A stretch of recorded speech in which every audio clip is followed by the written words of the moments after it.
We have a very important election here on August 21st in East Windsor as well. We have a race for probate judge for the towns of South Windsor, East Windsor, and Windsor.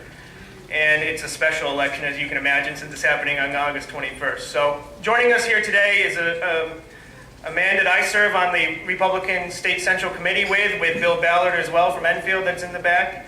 And I'd like to introduce you all to Kevin McCann, our candidate for probate judge here in the Greater Windsor Probate Center.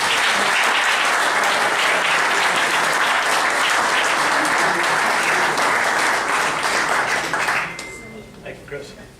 Thank you all for coming this evening. I hope you're enjoying the food and the good company. This is a terrific group.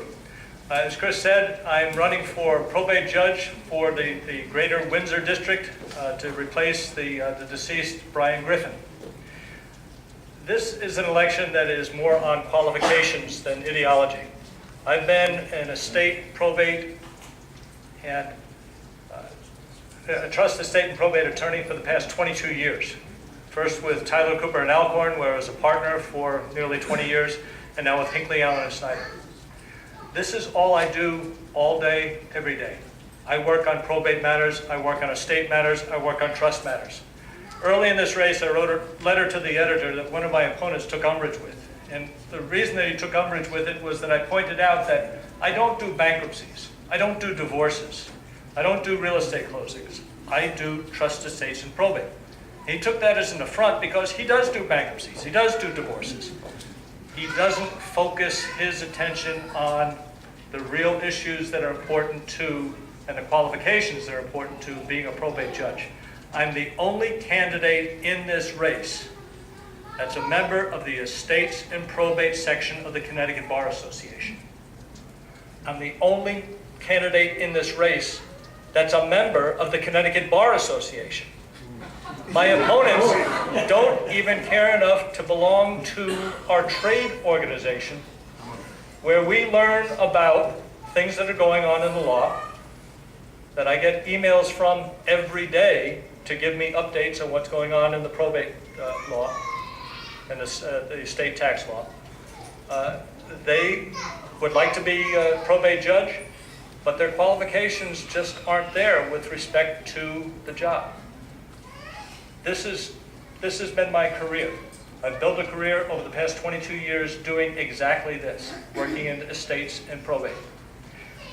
For the past 20 years, I've also been involved in civic and community organizations. I've been a member of town council for the past 7 years, member of Planning and Zoning Commission for 6 years before that. Some of you may be familiar with Evergreen Walk. I was the chairman of the Planning and Zoning Commission when we had the hearings on that. I've been involved with the Women's Health Research at Yale, with the Connecticut Breast Cancer Coalition, and with many other civic organizations. What the probate judge position would allow me to do is to bring my professional experience together with my civic commitment and to combine them into one office where I can do what I do best and what I know best with service to the community. That's what I'd like to do as your next probate judge. The most important thing for you to remember and to help me in this election is to encourage your family and your friends and your neighbors to vote for me on August 21st. It's a very unusual day for an election. Many people think it's a primary. It's not. It's the general election for the probate judge. And there's likely to be a very light turnout, so every vote is going to be that much more important.